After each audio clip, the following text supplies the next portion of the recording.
Hey folks, welcome to Biomassed. It's episode 65, and I'm Jaysyn Larison, and I am finally back from the from J-Pool's excellent adventures. I made my cross-country journey, and I've almost caught up on most of our shows, so this should be pretty good. I'll probably have a few gaps in knowledge, but that's okay. But we have some of our regular players back here, and a few special guests, which should be pretty good. We're kind of dead middle in the CPM elections, folks. So as you can imagine, we're going to have a little bit of discussion about that. Probably going to talk about some lore stuff. Probably going to talk about some sniper rifles if I keep getting pointed Skype messages from one of our guests, and a few other things here and there that we want to chat about. And I'll have a couple observations about a few different things that I picked up over the last 2 weeks while I was kind of away from game. So without further ado, let's go ahead and do some quick intros, and we're going to start at the top of the list and work our way down. So beginning of the list, Pokey Draven. I'm Pokey Draven from OSG Planetary Operations, co-host here on Biomassed. I'm also running for the CPM2 election. Absolutely. All right. So let's see. Ben. Benandjerrys, director at Vader's Fist. The clear and present danger. We're going to burn Heath. All right, brother. Cross. Cross Atu, member of CPM1 and OSG Planetary Operations, and candidate for CPM2. Absolutely. Heracles Porsche. Hey, what's up, everybody? This is Heracles Porsche. I am a YouTuber, altaholic, and fairly fresh member of Random Guns. I just noticed I slash your name every time because I say it like the car, not the name. Sorry. No worries. There is not a person I have gotten on with chat that hasn't played with my name in some way, shape, or form. Oh, goodness gracious. Alrighty. Jadek.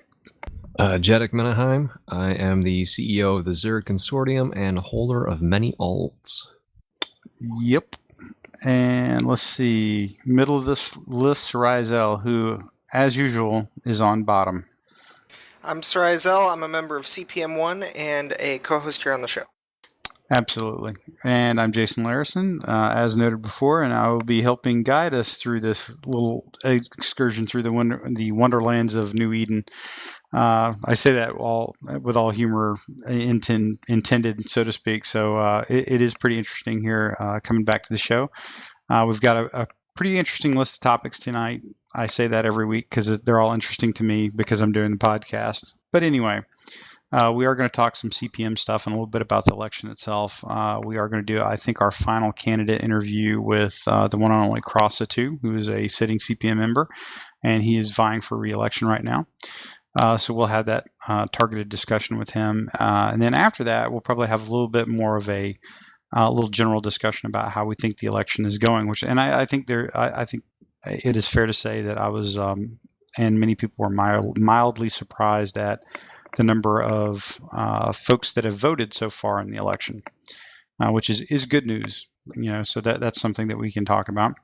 And then Ben's going to talk a little bit about some of the goings on that's been happening in the New Eden world, the greater New Eden world, out on the Eve side, and how there might be some tie-ins that we can work in with Dust. And it's actually kind of an interesting topic in and of itself because occasionally, Rattati he's okay with engaging the lore side of the community into sculpting things in the game, sort of flavor items in the game and how we can generate some things. So I think it's a good confluence of events that we can have a quick discussion on. And then following that, what I'll probably do to round out the show is a couple quick observations from a cross-country journey from Seattle to Savannah, which is quite literally from opposite corners of the continental United States. And you pick up a lot of interesting things on the way. And I have a few podcast reviews for you, or at least podcast recommendations for you, and game recommendations for you. Just something I picked up over the week of travel. So with that, guys, let's go ahead and get started. And I'm going to turn this over very briefly to Sarai and Cross for a CPM update, which I suspect will weigh heavily in terms of how many folks do we think have voted so far in the CPM election. So, guys, please take it away. Yeah, you thought accurately in that regard. Most of the CPM interaction with CCP at this point is election related, and speaking with Lilu primarily, and being frankly floored, I think, across the board as CPM members by having hit over 2,000 votes in the first two days, as opposed to our less than 1,000 in all of the last election. So that's massive. Having more than double the candidates of last year's cycle is also quite a step up. And while there are folks in the community who are curious or concerned, depending on their disposition, as to the way the votes are being counted, like what counts as a vote, it still, by and large, this level of voting shows a lot more engagement from the community than in the previous election, and that's an encouraging trend. It also throws a lot of the bookmakers out the window as far as knowing what's coming next or who might get elected, because so many candidates, so many votes, and still this much time left in the cycle. It's hard for gonna me to be a control ride. an election when I don't know where all the votes are coming from. Yeah. Beyond that, as far as CPM updates, CCP Frame is currently out of office, and CCP Ratati is currently in Iceland. So while the engineering and coding side, the guys who do a lot of the raw grunt work when it comes to building actual game code, are still merrily humming away at speed, our main points of communication are less available because they have other agendas that they are engaged with at the moment. And as per usual, that's stuff that they'll have to talk about when they're ready to talk about it. But we've been talking to CCP Lulu. Who you never want to steal a flag from. This is one of the key things I've learned. Do not try to take a flag from Lilu. Yeah, she'll probably get that old school Russian thing on you.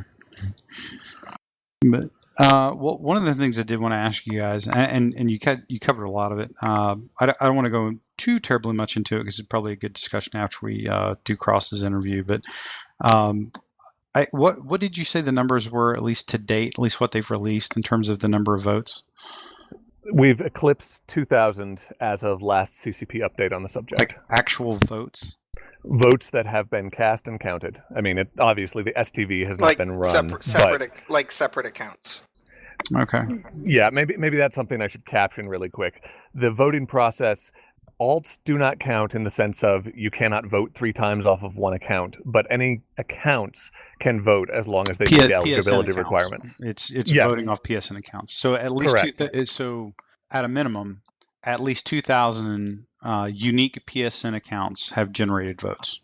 Yes, and they have to have the hourly requirement, which there's been some dispute about 30 or 60, but 60 is for candidate submission, 30 is for voting, and they have to have been made within a long enough time frame. Essentially, you need to be 3 months old by the time voting starts and meet the hourly requirement within the same time frame.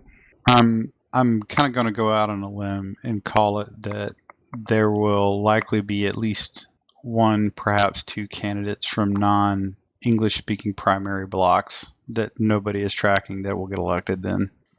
I tend to lean that way as well. I think that in this election, the Portuguese and Spanish speaking segments of the player base are a lot more active in the voting.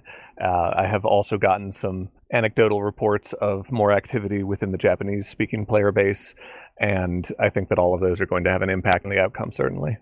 I would, if I were going to roll the dice, I would say that the South American, the Asian, and believe it or not, the Russian players, based on what they saw from last year, if they figure, hey, if we just get 50 people to vote for us out of everybody on our little slice of the form, we're probably going to be okay. That may be where some of that's coming from, but it is interesting, particularly with the number of the number of candidates that you guys have.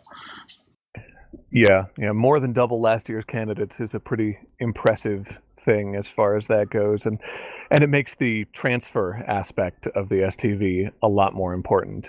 Well, this year's cycle. Well, that was my beef with last. Well, let's save this one, Cross. Let's come back to this one. What I would like to do, if that's cool, let's go ahead and transition through your candidate interview, and then that way we can kind of have a wider discussion with the rest of the group here on kind of some of the initial observations of the elections. That sound okay? Absolutely. Okay. All right. So as usual, Bait's not here tonight, so I guess it's just me. I'll be asking you a couple general questions and a couple that are more specific to you in terms of what we've seen you do as a CPM member and/or what some of the things you've posted on the forums, that kind of stuff, and kind of get a feel for you personally and a little bit about why somebody should vote for you as a CPM member. And I will offer a quick point of clarification. Cross and I are in the same corp, and we are pretty good friends, as with Pokey. So I am unabashedly a supporter. However, lest anybody think that I am throwing softballs at them, I will attempt to ask you a few pointed questions as well, so that we can keep things balanced a little bit. I would expect nothing less. All right, so I'll lead off with kind of the first two easy ones. Can you tell us a little bit about the guy behind Cross Atu, like a little bit about what you do in real life, or kind of the guy you are, just briefly so people get to know you, and then why do you want to run again? Why are you interested in being a community rep for Dust again?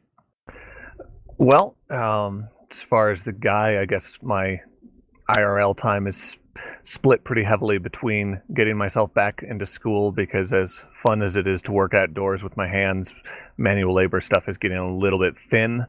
And as far as like recreation and stuff, I do a lot of camping, hiking, biking, so forth. And I can't let the neck beard grow too long, otherwise it'll get tangled in the bushes while I'm outside. As far as why I'm running again, the simple and short answer would be I don't feel like it's done yet. There are a lot of key things from my push to be CPM 1 that aren't completed, one of them being the port, because my major goal, like underlining why I wanted to run in the first place, was to do enough that the game was still around. And there's been some definite progress in that regard compared to where things were when the term started. But until we have a port to something other than a PS3, the sheer age of the PS3 hardware is going to imperil the health of the game, and I really want to do whatever I can to make sure that change happens. Okay, well, and I think that is a pretty fair way to look at it. And one of the things, and I had this discussion with Iron Wolf last year because I asked him the same question, and he had a very similar answer, is that there was more that he wanted to do, and there was more he thought just generally needed to be done, which I think was an understatement given what was going on last year when you guys came on board. But one of the things I found difficult in that conversation with Iron Wolf Saber was it's very difficult, other than the port discussion. Is there anything you can point to that the community can kind of tangibly grasp about what you're talking about? Because a lot of what Iron Wolf, I think, wanted to say, he couldn't really talk about because so much was under wraps at that point in the discussion. Are there any specific things other than the port you really are getting your hooks into that you think you need another 9 months to a year to try to shepherd it through? Yeah, team deploy in faction warfare and sort of a revamp of the faction warfare system so it's a little bit more active and dynamic. The loyalty point stores being fully and properly stocked and hopefully providing a little bit more diversity as well in their offerings. A rework on equipment, just equipment kind of across the boards to make it tighter and more useful, because right now there is a lot of stuff in there that once had a purpose and no longer does. Some of the nano hives are a great example of that. Rewards from equipment, the value of their tactical merit versus how you're rewarded for using them, and that includes vehicle equipment as well. Getting all of that a lot more tighter and polished. I mean, that's been a thing I've wanted to see and been pushing for since closed beta. Honestly, I think that may have been my first real major thread, so it's still an axe I have to grind, as it were. NPE, which is an entire conversation on its own, it's a lot better than it was, but it's clearly not as good as it could be. Hopefully PvE at some point. PvE is a big deal for any number of reasons and still absent from Dust. Refinement of trading is something I'd like to see, and then of course simple crafting, or if I'm being pie in the sky, more complex crafting would be a great thing to have as well. And those are all kind of on my radar as things I would like to be involved in or expedite if possible. Okay. So and you and I have talked about this, and I think we've even talked about it on the show before. But what are the things? What things about having been on the CPM do you think is going to help you for this next term? Like, what have you learned about dealing with CCP or dealing with? Let us be real. What was a somewhat dynamic slash frictious, not fractious, but frictious council on occasion? Well, having some sort of protocol in place, which a lot of folks seem to want to interpret protocol as limitation, rule, or, autocratic guidance, and that's not at all how I mean it. I simply mean a method that everyone can readily participate in as far as communicating with CCP and addressing issues of potential contention in the CPM would save a lot of time and effort, in my view, so that'd help. The relationships that are built within CCP, just talking to the devs and so forth, they already know who I am, they know what they think of me, they know when they want to tune me out or when it's important to listen, things like that. Just the personal element of not having to break the ice or get to know how to talk to someone, things like that are already done as far as communicating with the devs. And I've demonstrated, I hope at least, that I can produce some worthwhile feedback and data gathering efforts for them that they can apply, so they're, again, hopefully more likely to listen when I bring player feedback to them on issues. And then just some of the things that are under NDA, which I realize is sort of a flag that's waved often, but already being braced for or up to speed on, depending on what the topic is, some of the things that are not yet released will be helpful for the CPM in general, because it's something that I can, as a player, present to the other players being added to the NDA. And that's going to be a different perspective, even having been CPM, than just having a dev tell you, hey, this is what we're up to. So I would hope that would keep things smooth and help CPM2 to hit the ground running. Okay, all right, no, and I think that's probably an apt point of view in terms of how you want to look at that. Now, one of the things I did want to ask, and this is a little bit spurred by some of the things that happened in the CPM1 earlier in the term, and then over the course, there's obviously the Judge Radamanthus issue, which was apparent basically from the get-go, and then I will have to say honestly, I think it was apparent to a lot of people before the election had even closed that there was going to be probably some issues, but you had that, and then you've got I would say varying or episodic periods of extended AFK for a variety of the different members of the council. On the EVE side, the CSM has 14 members, so you have a lot more wiggle room and cushion, so to speak, with 7 on the Dust side. What do you think is an appropriate amount of in-game time or touches with the game for a CPM, and do you believe you're going to be able to maintain that over a second term? I'm not sure if I have a raw number as far as game time spent, but certainly playing some meaningful amount, which is why I don't have a raw number, because meaningful is enough to really start understanding the nuances of, rather than a given hourly element, but a meaningful amount in any given patch or hotfix, so that you're up to speed with how the game works now, as opposed to how the game worked then. It's something that I've encountered with players, both CPM and not. When they haven't played for a while, they have a very strong and clear impression of the game, and it used to be accurate, but it no longer functions the same way after a patch or two. So definitely staying active on a consistent basis is important. I will certainly have a bit more constraint to my activity, being back in class and still having to, make money somehow. But I don't think that being able to maintain some minimal level of understanding and play is going to be a major hurdle for me, because I'm the same guy who used to do things like cap out 3 to 7 characters weekly. So while my playtime may be reduced even up to 80%, 20% of no-lifing hardcore is still a fair amount of game time. No, I think that's very fair, actually, and that was, I think one of my concerns is that you want somebody who is consistent enough in their gameplay that they can actually engage you from a personal standpoint when you come to them with feedback or questions or whatever. What I get leery of is when people are effectively not touching the game on a consistent enough basis, where the majority of their feedback to CCP is what other people tell, like literally only what other people tell them, not what they see with their own eyes. Okay, so I do have a couple questions. Or go ahead. I'm sorry. Yeah. Well, just to speak to that point you made, I think that underscores things. CPM do need to be able to assess and filter, but focusing on community feedback is one of the key elements. With only 7 people on the council, unlike the 14 on the CSM, it's not really incumbent on a CPM to provide the feedback. It's there to provide a context for the feedback that exists. So that playtime is necessary, certainly. And having multiple testing alts, like one of the things that I do, for example, is very useful so that you can have different play experience with different SP investments and contexts.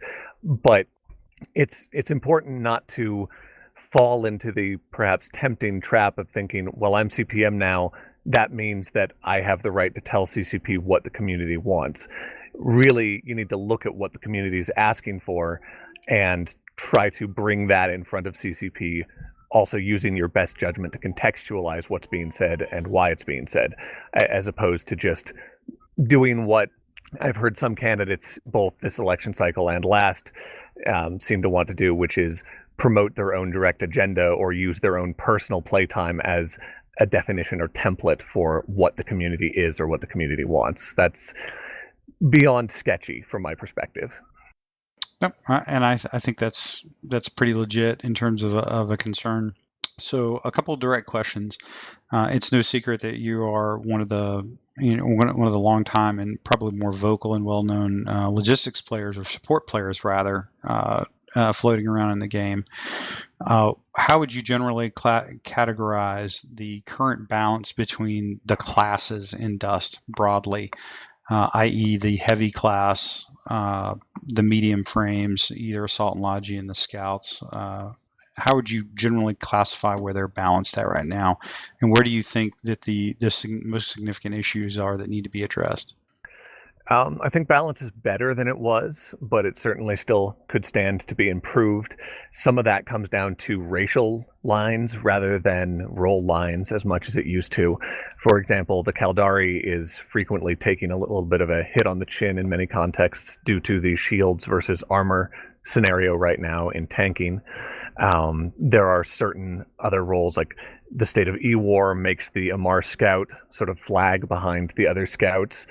The skill sets for races are one of the major pain points that I've seen currently.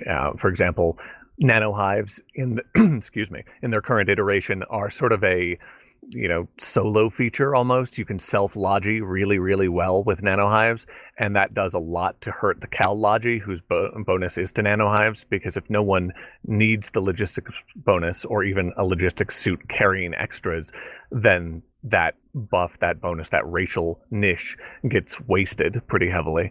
So those are a lot of the elements. Assaults have a little bit of that going on. Mostly the assault and commando overlap in roles still isn't resolved and is a pretty rough point. But I think that mostly where we're at now is the stat profiles on the suits themselves are pretty good. They're at a decently stable point compared to a lot of the other things. And so now is a good time to be looking at the racial bonuses, the role bonuses, and a lot of the ancillary elements like the equipment, the shields, armor, etc. Rifles are another big thing that needs to be looked at in that context to bring more balance within the races and thus hopefully polish the roles still further. Okay. All right. So a brief summation is that while the classes may have some balance in it, it's probably more concerning in terms of the racial balance, or at least the racial aspects that are affecting what's going on within the class. Was that kind of a fair summary or distillation of your answer? Yeah. I think the pain points are usually more racially oriented right now than role based. My Cal logi cries for you, Argentina. Okay, I think that's pretty good. So I do have a couple, two more questions for you that are more specific in nature. Can you, and these are kind of big macro topics, so if you need to break them up into chunks, we can do that. The first one is, what is your feeling on the general state of vehicles versus everything else in the game? And if you had like two fixes that you could advocate to CCP, or that you wanted to explore more of the community, what two things would you want to address in terms of the vehicles and the gameplay that you think would have the biggest impact to explore? As far as fixes, to kind of do last first, I think that performance, as strange as it may be to make that a class issue, is one of the key elements due to the way that the small turret functions. Dropships struggle with this heavily, and party tanks, the tanks that actually have gunners in them, also face a lot of struggles in this regard, as well as anyone trying to run a lab for more than a paper-thin transport. The small turrets have a lot of disparity between where you see the target being and where shots are actually being put down range. If you are still, that sort of dissync doesn't happen, so you can actually use the small turret to effect as long as you come to a full stop or a near full stop. But without that, they can be borderline or all the way into useless in a lot of contexts.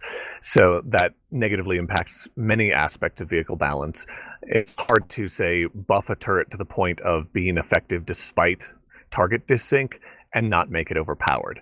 And that also, to jump to the first part of your question, affects a lot of the way that vehicle balance in general functions, or in some sense more accurately, does not function.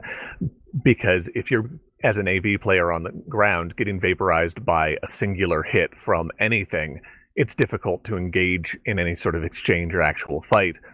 But conversely, as a vehicle player, if your weapon is mostly not working and you have to be a sitting duck to even try and engage, you need to have a lot of high alpha to even have a fighting chance. And so you have this sort of zero-sum relationship that puts real balance in quite a bind. So that performance issue would be the main thing that I would look at. And then secondarily to that, getting even though they're placeholder reskins, the racial variants into the game, not just for tanks, although that's first, but for dropships and labs as well, so that we can start seeing some role definition within vehicles other than, sort of a high HP scout that can't hack, which is, very loosely speaking, the state that they're in now. They move quickly, they deal a lot of alpha, and they have no ability to hack. And that's problematic from a conceptual level as far as balance goes, for something to be only able to kill as a role and also super mobile and highly durable. Like, that trifecta is pretty curve breaking within the paradigm of the rest of Dust. Okay, all right. Now I think that's a pretty solid outlook on some of the issues that continue to frame the AV vehicle / vehicle play debate. And kind of one of the last things I wanted to talk about a little bit is, in terms of the actual design of the game and like what we hold in our hands in the PS3,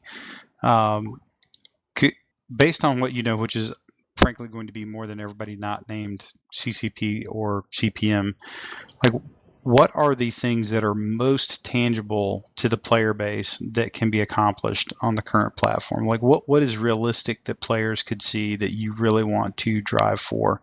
And I'm not trying to put you on the spot with an NDA transparency issue. It's literally just, where do you think you want to focus your time and effort in terms of squeezing the right feedback from the community onto those points where you think CCP can actually deliver something on the PS3? A lot of balance polish is where you're going to see the most actionable stuff. It's, as CCP Rattati puts it, the low-hanging fruit. Anything that is hotfix level or hotfix, adjacent, as it were, the things that we already have the foundations for, will be accessible. Things like a trophy / medal system for Dust, so you can get some lifetime achievements tracked, hopefully, with extra experience added onto loyalty rewards, more module slot for the war barge, so you have options for working there, which can link to the simple crafting idea. Definitions of roles, like we talked about a bit ago, addressing those skill balances, rifle aspects, shields and armor, and then the equipment rework. Those are all pretty attainable. They're not necessarily simple conceptually, but they're a lot more simple logistically when it comes to the raw code. So it's definitely something that we could see on the PS3 if, as a community, we can hammer out something actionable. Okay. All right, man. So I think we've made it through the meat and potatoes of the interview, and I did want to go into the classic lightning round, which I do with all of our interviewees. So I'll throw you a couple quick statements or questions, and some of them will be yes or no, some will be short answer or multiple guess, however you want to call it. So if you're all warmed up and ready for the lightning round, are you ready? Oh, yeah. Okay, that's what I like to hear. So if you're sitting there with Zell and you're arguing with each other on Skype, and CCP Rattati is in the corner, and you can see the look on his face where he's getting very, very frustrated. And then Zell proposes that you're going to play Paper, Rock, Scissors, Lizard, Spock. What is your go-to move to beat Zell? Make sure I drag him into another Tron arena. Okay, all right, that's legit. I thought you were going to take the bait and go with the go with the nerdgasm there. All right, so here we go. All right, shields or armor? Well, right now armor. It's pretty much the meta dominant. Legit. All right. What should the optimal range for all light weapon rifles be, plus or minus 10 meters? Oh my! Well, that's one of those. If you're going to pick one number, plus or minus 10 meters, where would you optimize all the rifles to? I will very roughly say probably about in the 30 to 40 vicinity, with the footnote that I usually am not looking at my meter distance from things when I'm in match. I'm more eyeballing it, and that's because I play Sentinel and Scout pretty heavily these days.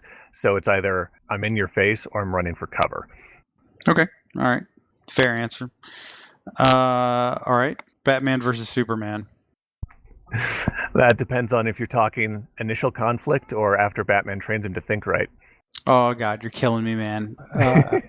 Hey, that's one I've thought about a long time. Batman is obviously going to be the one who's better off if you have any initial conflict, because he'll think it through, not just expect to win and thus fail. Clearly, the DC canon is established that with appropriate amount of time to prepare, Batman can beat anybody.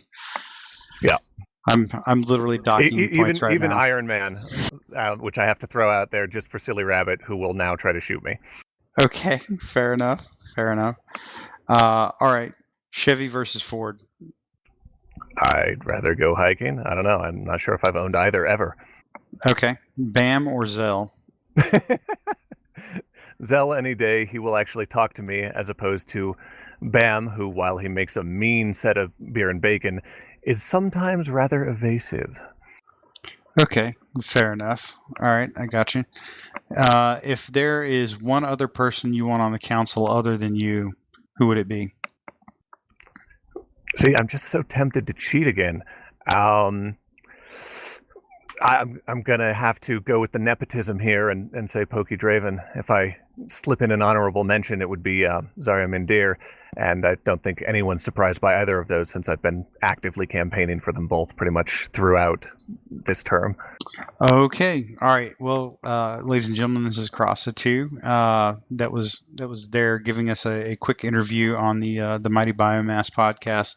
Cross, I really appreciate you coming on. As usual, you've been a guest many times, and you're always pretty fun to talk to. Very very in-depth responses to everything. Very well thought out. And I would offer, and this is just my it's certainly not the show's opinion. It's just my opinion. You've done an incredibly good job of representing the community and actually communicating with folks, probably to CCP and then to the community and back and forth. And I've rarely seen you give somebody the stiff arm that actually wanted to talk to you and ask questions, or at least shoot you some feedback of like, hey, can you slide this in front of somebody at CCP? And you were always honest enough to say, if it makes sense, yes, and if it doesn't, I won't. So I think I would have to give you some props on that one. So I'll give you about 30 seconds or so if you had any last parting shots on why folks should vote for the indomitable Cross Atu. Go ahead, brother. Well, I'd say that the experiences I've had help. I proven I'm not going to crack under pressure and walk away from the game or kill any of my co-council members, both of which can be tempting at times, I will admit. I also think I keep my trolling pretty much muzzled, despite the fact that, like any person, sometimes I get pissed off. And I focus on actually doing feedback. I mean, I have my ideas, I have my proposals, but when I have an opinion, I don't take it to CCP first. I take it to the player base first and ask what everyone else thinks. I had an opinion on Myos, and before I said word one to CCP, I put up a feedback thread, and then I brought the results of that thread to CCP. I have a lot of opinions fairly in depth on Logis from the now years of play I have on them. So I built a spreadsheet and I put that in front of the community and asked for feedback and got, many, many pages of it, and then reiterated on it several times over before I put it in front of CCP. So if I would toot my own horn in one way as a CPM, it's that I've actually demonstrated I'm willing to base my feedback on the community and to be present enough to gather that feedback from the community. I'm not just here trying to do something for me or based on a limited perspective. Okay, brother. Again, really appreciate you coming on the show, and best of luck in the election. So, with that, now that we've moved out of, I think that was our final candidate interview that I'm aware of, particularly since we're like knee deep in the election, and we'll bring in probably the bigger group here. So this is again free for all for everybody. One of the things that we were talking about right before we moved into the interview with Cross was some of the interesting initial feedback from the election, with a fairly high number of unique PSNs that have been voting, and the fact that we have a lot of candidates, 40 plus candidates, which is fairly significant.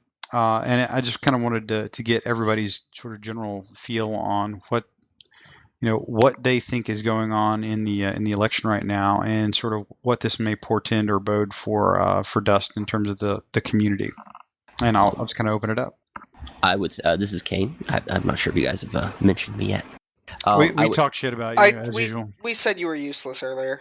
Oh, okay. Wait. Excellent. Okay, let us clarify that. By we mean Zell, who that was his passive aggressive way of saying I was calling you useless. I mean Zell. The thing is, as ex-councilmen, we'll both be able to be useless together. That's true. I made a thread to tell everyone how excited I was. I'm going to be able to sit back and just, heckle current CPMs just like Kain does to me. It's going to be great. Why does he keep on annoying us about the CPM2 election and it not happening? Well, because he wants a seat, isn't it? No.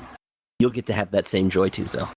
I would say, honestly, to me, I think this is an election of alts in a large way. I know some people that may be pushing over a dozen alts that have voted. There was some indication last election cycle that there may be some issues with how hours are counted. And I think that's actually been proven on several occasions to be accurate. Whether or not it's going to make a large impact, the thing is, there could be huge voter turnout from other regions. And that actually may drown out the alt votes. But, I mean, potentially if you have 10 people and each of those 10 people have 5 votes, I mean, that's 50 votes right there. I mean, and if you have 10 people that have 20 votes, that's 100 votes right there, so on and so forth. Just want a moment of silence here for all of us to reflect on the conversation between the two goons and voting going to alt voting within under 40 seconds.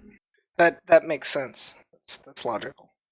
I'm honestly, my biggest concern is with the number of votes being cast, that it's much harder for us to control the election this year. Of course.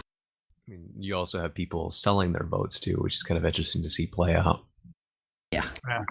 Huge fan of that, by the way. Wholesome New Eden values. It's freaking hilarious. It's a sandbox.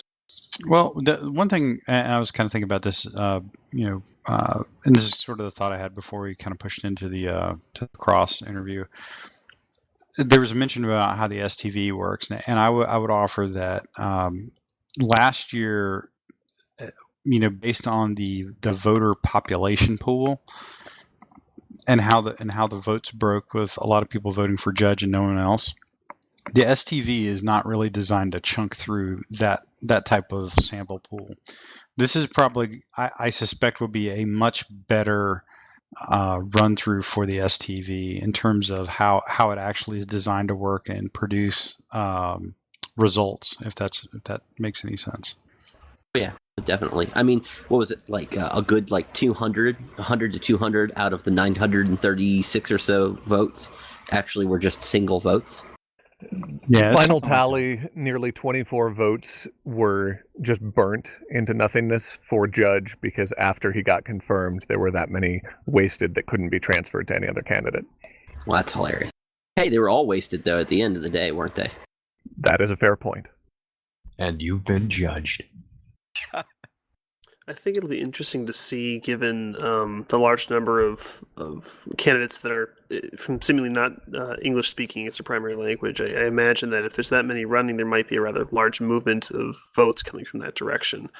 And if you have circles of people within that particular language voting for each other, but not for a lot of the candidates that we tend to look at, you might see some interesting results in the STV and how votes are transferred or, as Cross put, potentially burned if they can't transfer to anyone. Well, and I'm still very curious if some of those foreign candidates actually will speak enough English to work with Rattati.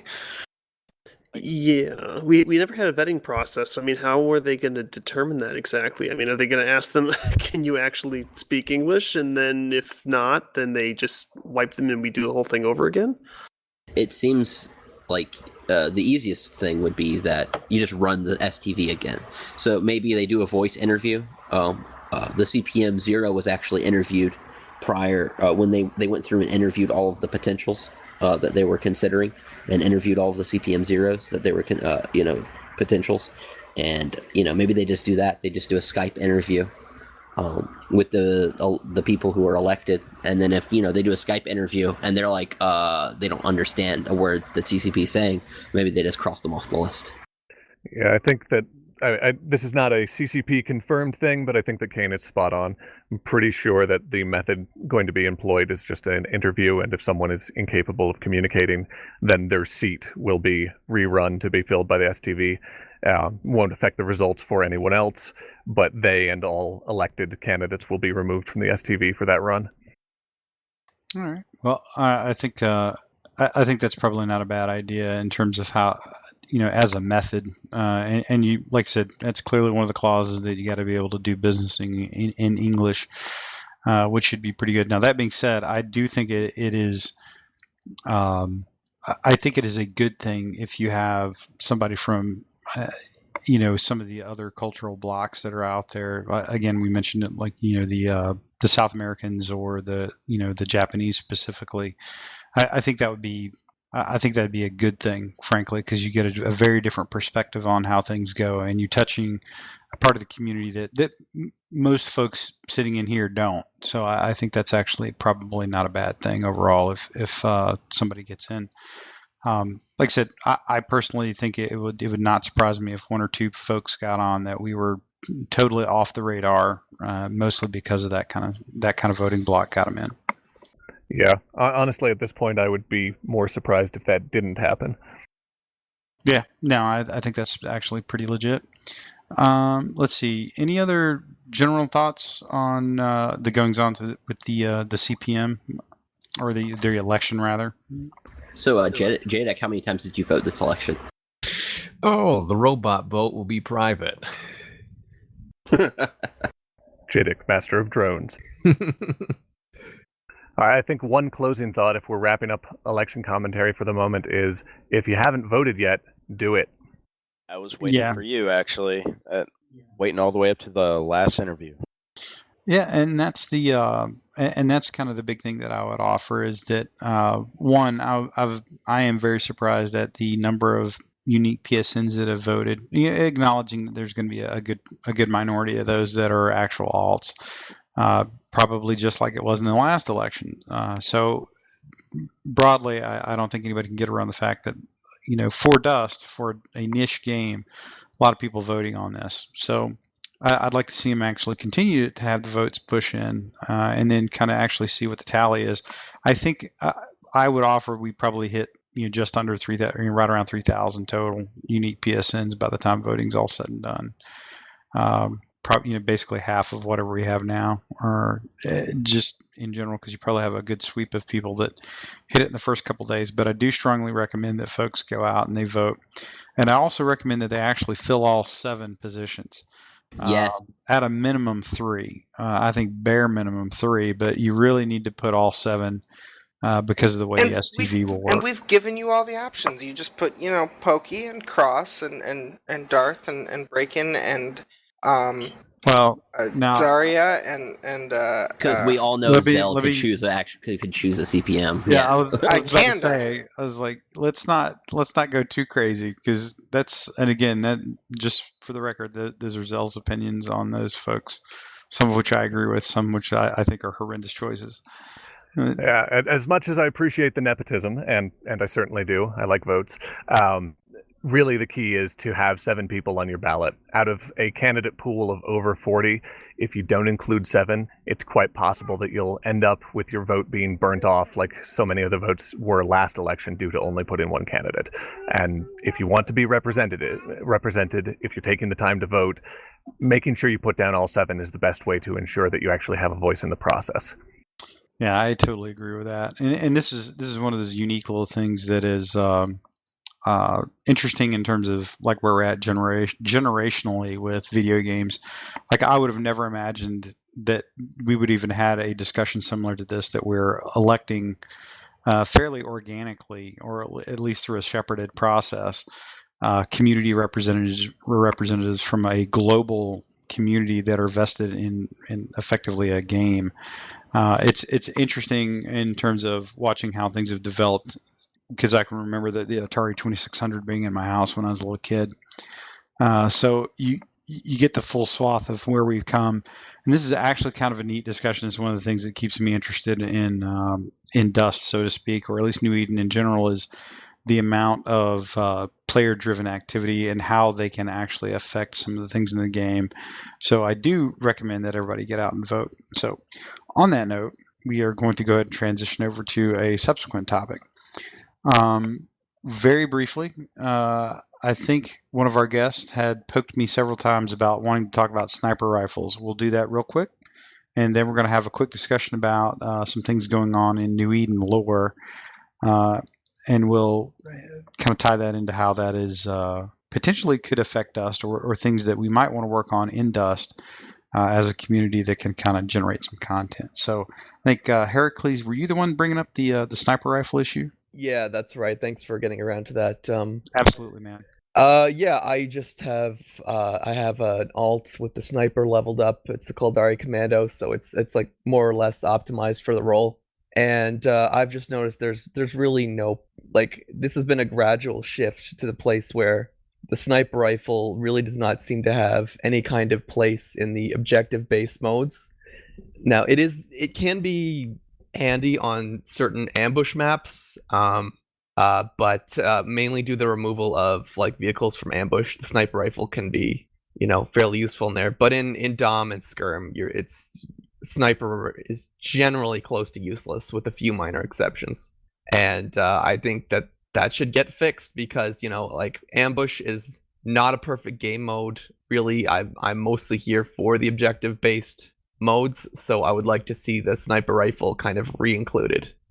I'll be honest, I think that if the sniper were to take on more of a designated marksman rifle kind of role, a more effective damage application in within a shorter range, I think that would be a positive move for it, because right now it's kind of like, if you look at the the stats of all the weapons, it's 250 meters max range before weapons don't do any damage whatsoever in terms of small arms weapons. You have outliers like the forge gun, but and then the sniper rifle, it's like, before it was 600 meters range, which was just ridiculous, but now it's been reduced to 450 meter range.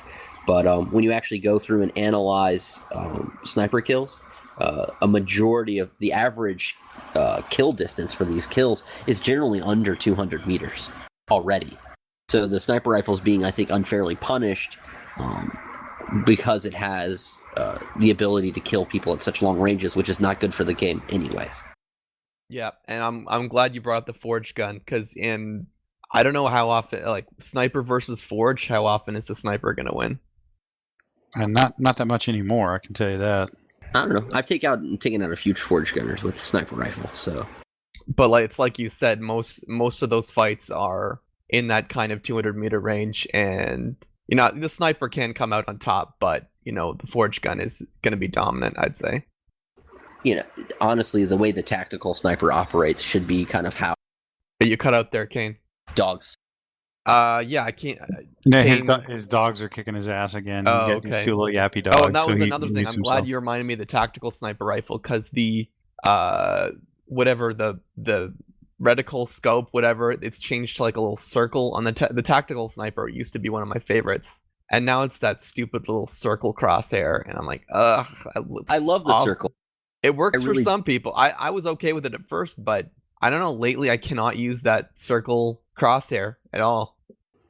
Yeah, no, I did want to just kind of throw out a couple things real quick. A little truth in lending. I do not play sniper in Dust at all. I don't have a single point of SP in it, but I've clearly played it in quite a few other games. And I would offer that the sniper role is pretty much a staple in any kind of first-person shooter. There's not many. I can't think of a game or too many games that, particularly any that are remotely related to how Dust works, that don't have some sort of sniper role involved in it. And I think that snipers in this game have been one of the most land-based and one of the most frictious points of the game. And it really surprised me, because you see a lot of, at least on the forums, you see an absolute ton of people who are screaming about snipers need to come down here where you can get shot at, and my gun game's better than yours. I got news for you. The whole purpose of having a sniper rifle is, or really of having a sniper, is one, there's an intelligence value, which we do a very poor job of replicating in Dust, because you can't mark targets and all that kind of good shit. But that's the whole purpose, is to disrupt and interdict from range. And that's, it's area denial, to for lack of a better term. And nobody wants. You rarely see anybody want to get involved in that in Dust. They're all about whatever's happening, basically at 20 meters, high noon circle kind of shit. I think a lot of it comes from the piss poor design of the red line and how it functions in the game. Yeah, but there's absolutely, and I don't think any of us really want to see redline snipers being a thing. I don't have fun getting shot by them. I don't have fun being one, but I'm sure we can find a way to get snipers a place in the game. No, I will have to ask. I mean, this may be, probably one of those where, the video games has to, map design has to trump things, but I never really beefed too much about redline snipers. And the reason why is when you look at the maps, a lot of the places, if you just showed me the map and didn't show me the red line, the places that I would put a lot of snipers, they're in the red line. But that's where you would want to put the snipers, because that's where they're good locations for them to shoot from. So people beefing about redline snipers, is that the sniper's fault, or is that the map design fault? No, it's a combination thereof. It's the map design, but I wouldn't say it's the sniper's fault. It's the fact that CCP also put the range so long that's where it works best. It is a sniper rifle. I mean, what do you want them to do? If fire at rail rifle range? Well, then fuck it. Why am I carrying a sniper rifle? No. I would think that any somewhere around 350, 300 meters range is with better damage application than the sniper rifle currently has. Would actually work well for it. Sockets also, I think, play a definite role in the context of objective-based game modes, because if you can't do anything to control paths to and from the objective or the panel itself, there's usually not a lot you can do to participate aside from just hoping to take clones. And if you're only padding your KDR, then sitting somewhere in the red line is the thing that makes the most sense, because that's actually the most tactical utility. Now, if we had map sockets set up such that paths into the objective buildings or the panels could be overwatched by sniper fire, I think you'd see more people using snipers in an aggressive context than simply sitting back. Yeah, and I mean that would be a healthy balance. I don't need sniper rifles to take over the game, but they have to have some role. I think partially too, if they had better damage application at a closer in range, so you eliminate. I mean, because unless CCP could figure out some way to fix the red line in the meantime. Can you real quick describe what you think is when you say damage application, can you So higher, can you lay that so out? either basically higher DPS, either with the single shots themselves doing more damage, or increase the headshot multipliers further and make the optics. Do you have a problem killing anybody with your sniper rifle? Yes. Yeah. 'Cause I know that a lot of I can get two-shotted by anybody walking around with a sails. Well, yeah, Yeah, Or the a charge officer. sniper. I don't use. I try as much not to use the officer snipers as Officer I can, isn't but it's really hard. a great example It's- of the problem. Yeah, but the officers have a lot more range than the other sniper rifles. It's It's got a the better big zoom. disparity. I would tell you that even a charge sniper rifle, it'll lay a whooping on a whole lot of suits. Like you can really do some serious damage. But the problem is the whole mechanics behind the sniper rifle are you have to pull up your scope, you have to crouch, you crouch and then wait for the sway to stop. You know, it's all the whole way that it's designed. It's designed to make it very slow, kind of roll. You mean kind of like how a sniper works, huh? You want quick scopers, Kain? No, I don't think it needs to be quick scoping. But No, honestly, but literally yeah, everything you just described is exactly how snipers work. Oh no, well, dude, that's not really true because snipers oftentimes have to relocate from position to position. Yeah. If you fire more than one shot from one location, you're being fucking stupid as a sniper.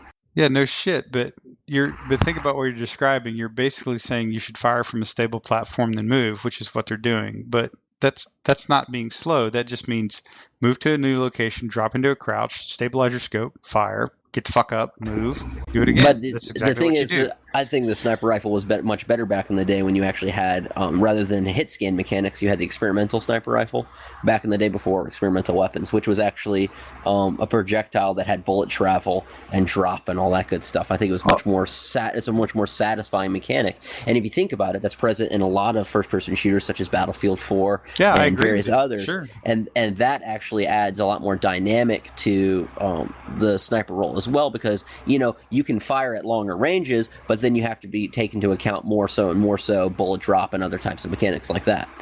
That Dust just absolutely lacks it. It's just hit scan. It's sit there, crouch, wait for stabilization, wait for things to go red, and then pull the trigger. Yeah, pretty much. No, I'm not disagreeing with you that it, having more actual bullet physics, that were somewhat realistic would be useful in some cases. Now, the flip side of that is also it is a fucking sci-fi game, man. We're shooting small rail guns at each other. I mean, you gotta have some allowances for that.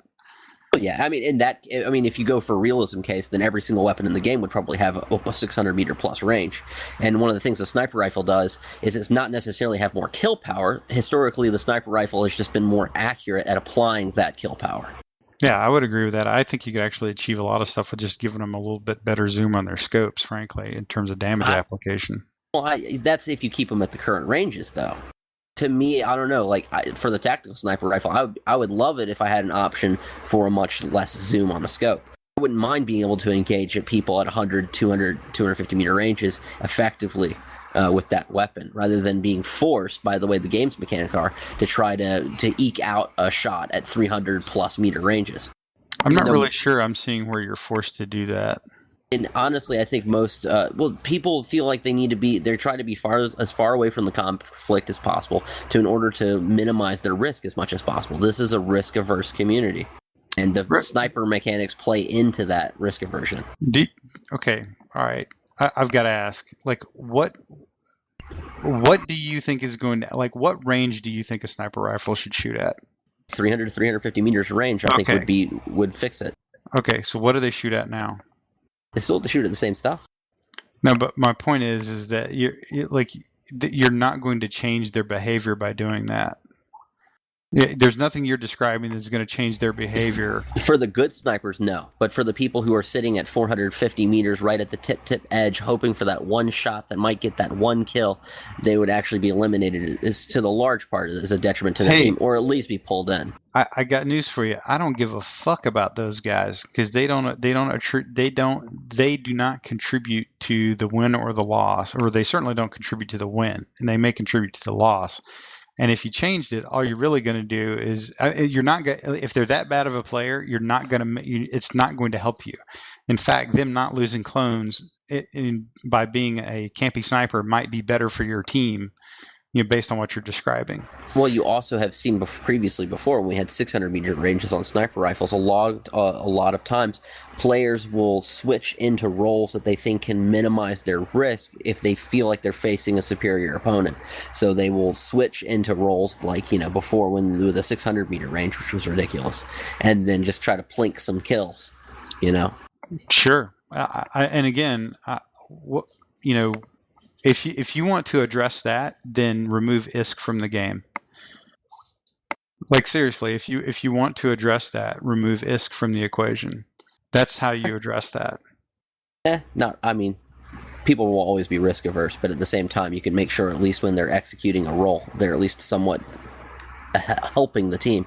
Now, the other thing you actually mentioned that's really important in terms of the snipers that's never been present before is maybe the ability to, like you used to be able to back in the day, whenever you looked at something and highlighted it, everyone on the team could see what you highlighted. What would be good is if for the sniper rifle, that mechanic were also present as well. So when a sniper looks at a target and it highlights that target, it should be basically highlighted for everybody on the team. I think sniper rifles should be able to fire uplinks. Not fire uplinks. That's up. Oh my god. I've been on both sides of the equation, but my point of frustration a lot of times is not being able to know where you're being hit from until it's too late. And then you can determine, like, from the kill screen how far they were out, but just still, it's kind of a bit of a frustration. That's actually a good point. If you had a little bit better hit recognition, or some kind of a little bit better indicator of where the shot was that splattered you, that would probably go a long way. Or better bullet trails or a death recap or something. They did increase the bullet trail slightly, but I don't ever want a death cam. And since we mentioned we should we be cutting sway between shots? I think so. I thought the sway is pretty much a non-existent between shots. Really, when you shoot and then it's gonna go right back where you shot the last time. I was gonna just put this out there. A long time ago, I used to actually use snipers a lot, and what I would do is that I would sit maybe 100, 150 meters away from the action and actually snipe at those ranges. I'll move around constantly, keeping the guys in the front some covering fire. And I would use the tech sniper, and that was actually a really good tech that I could actually help out in the battle. So I was wondering, should snipers actually transition from being very long range weapons to more of a tech sniper sort of thing? I'll be honest, I think that's what would be beneficial for the sniper role. If it took on more of a designated marksman rifle than necessarily what people traditionally think is the super long range, ultra, that long range skill shot. Some people, are very, they think that it's like a staple of FPS, but it doesn't necessarily need to be a staple in Dust. Well, there's a lot of things that need to be a staple in Dust that are a staple in most FPSs, like decent movement, gameplay, UI, hit detection, shit like that. But that being said, what you're basically describing is, what if you made a tactical rail rifle? That's really what you're describing. Something that is optimized for, something beyond the current, Calicuta rail rifle range fan. Call it 150 meters, so to speak, which is fine. Except you're very quickly going to figure out that I don't think people are going to use that weapon a whole lot, because that means they're going to have to be so close to the actual gunplay that it's going to be a detriment in terms of the actual in-match play. There's going to be very few instances where you can put those guys in a place, unless it's like those keyhole shots that are overlooking a panel, or like these very, very specific locations you can dot around a map where that rifle is going to be useful. You're kind of like in this betwixt between. You either need something that's actually a battle rifle that works like almost kind of anywhere in there, or you need something that retains definitely the long range flavor, and it becomes much, much, much less optimal as you get inside the general engagement window. Now, I think Godin's point, by the way, is not bad. I'm not necessarily opposed to that, but just in terms of how the game actually works, I think you're going to find that a weapon that's broadened that much may very well likely just not be that useful. Well, in general, snipers aren't really that useful in the current, because most engagements are more of 150 meters or less. So, dude, most engagements are 40 meters or less.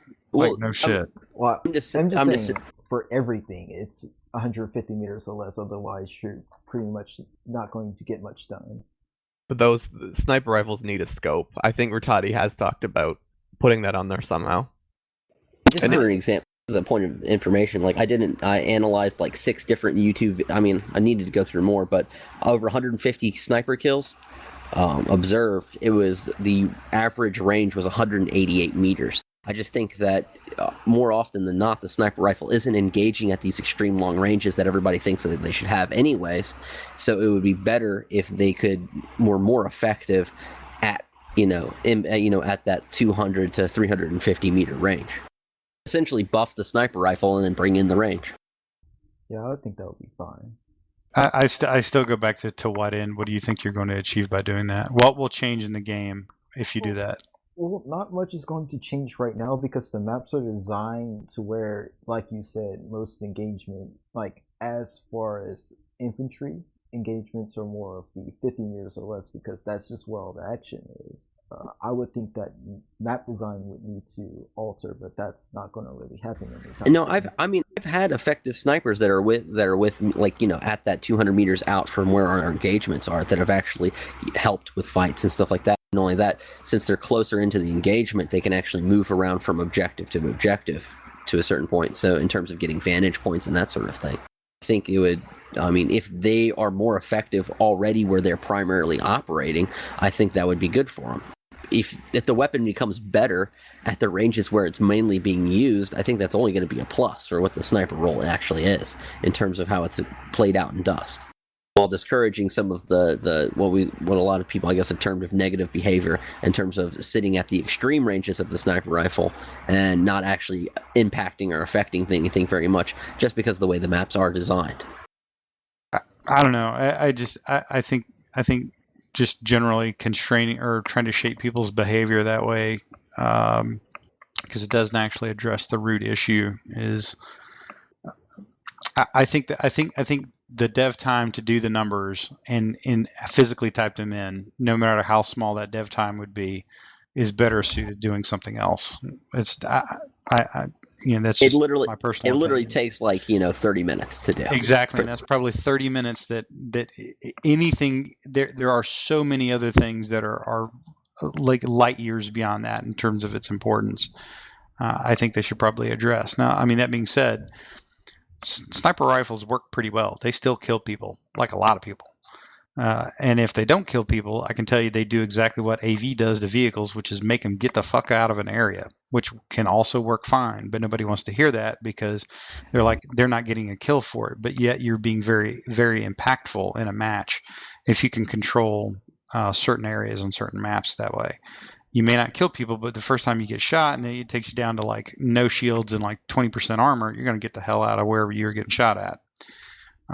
So it's just one of those things where if people really wanted to, is it about being effective in the match in terms of generating a win or shaping the battlefield, or is it literally about putting a K in the putting a score in the kill column at the end of the match? What are we trying to achieve with this thing? A bit of both.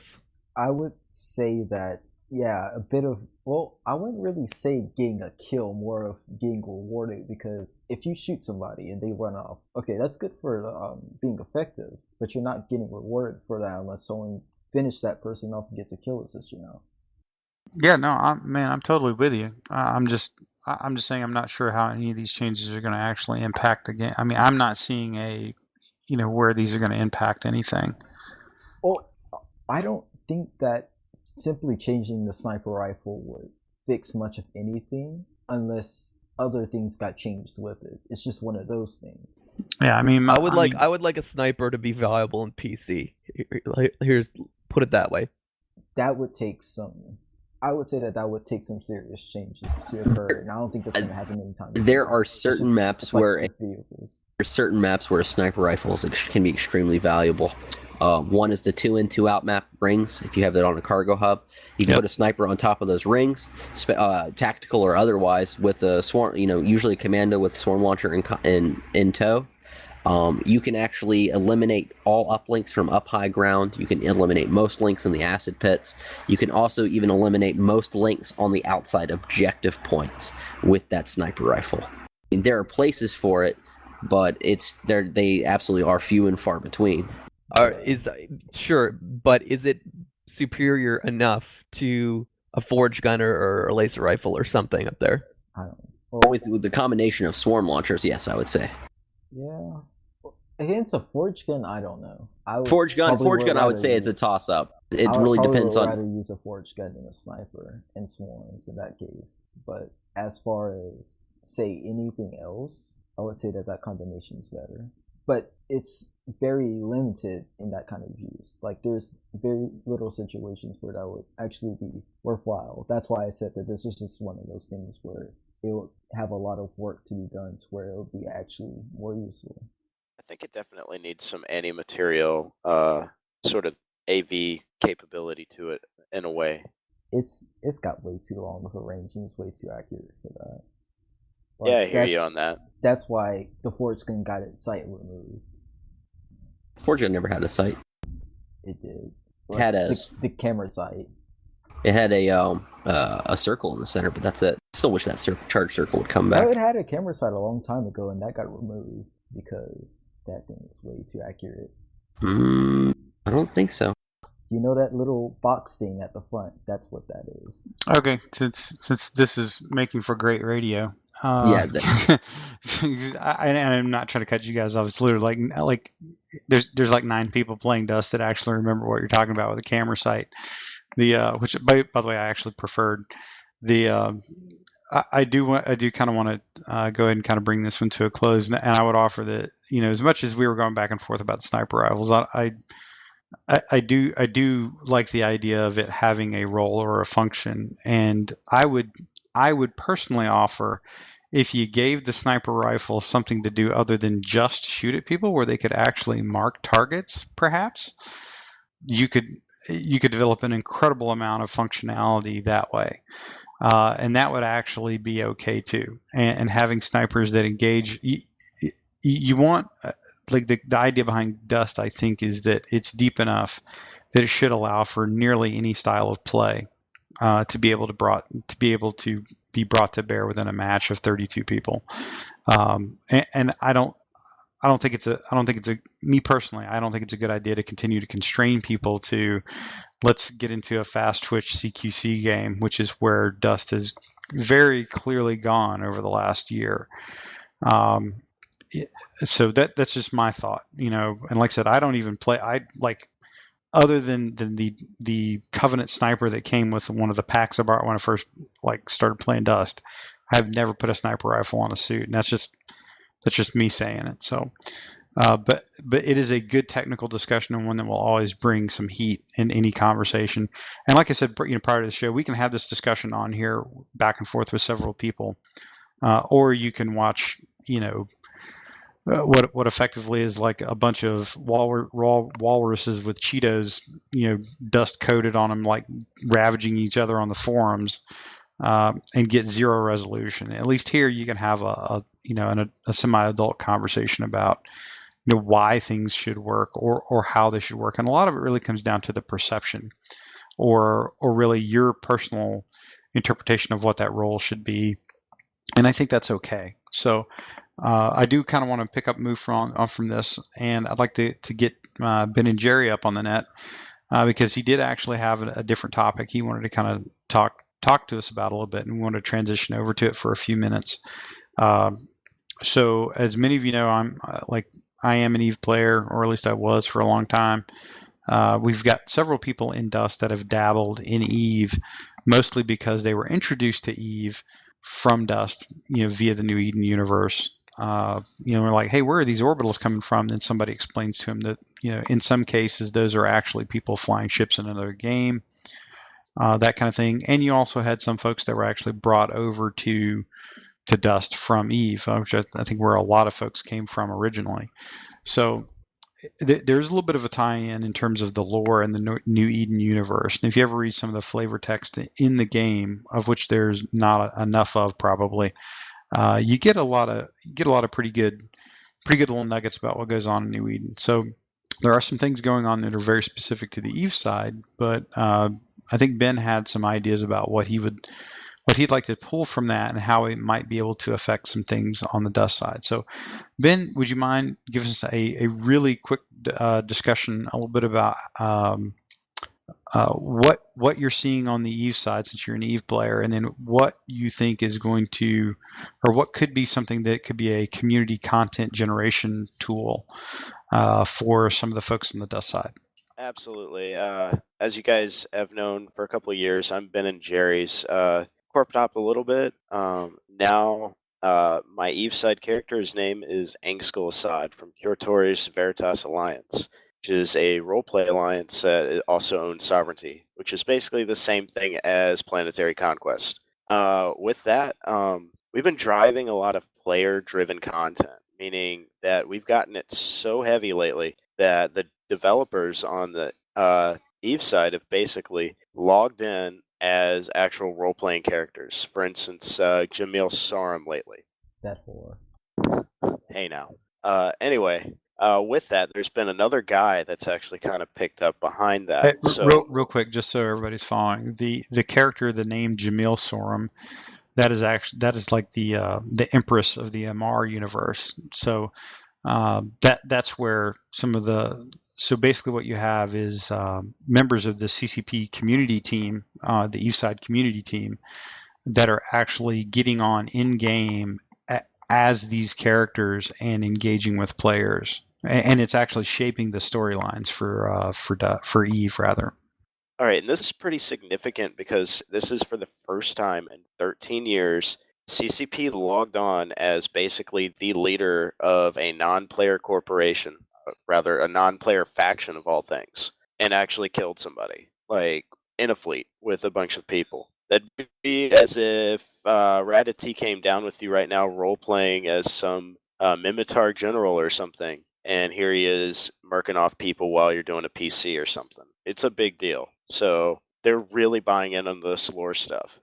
So with that, there's this guy that's come around that's actually affiliated with Goon Swarm. While we're supporting Jamil Sarum, Goon Swarm is going the other way around. The true emperor, of course. Of course. As you can tell, there's some CFC people in here right now that are Goon Swarm. It's all good, though. I'm not CFC, but I just hate her. Yeah. All right, anyway. This guy's name is Max Singularity, and Jamil's like even gone so far as to talk to him in game, which is basically a developer talking to him in game and all. A lot of people are really up in arms about all the stuff that he's been saying. He's a very good public speaker. Had 52 minutes of CCP Falcons attention on a podcast with the Matani, which is basically the equivalent to us here at Biomassed, but for Eve side. So that being said, Max Singularity actually had some very interesting things to say about us, the Templars. He had this thing called Proclamation 7 in the Eve forums, and I'm going to go ahead and just sum it up for you right quick. He started out with a whole bunch of things that he doesn't like about the Amar Empire. Then he got onto us. 5 charges for crimes against humanity as the Templar Project harvested living sleeper beings from the Anarchies.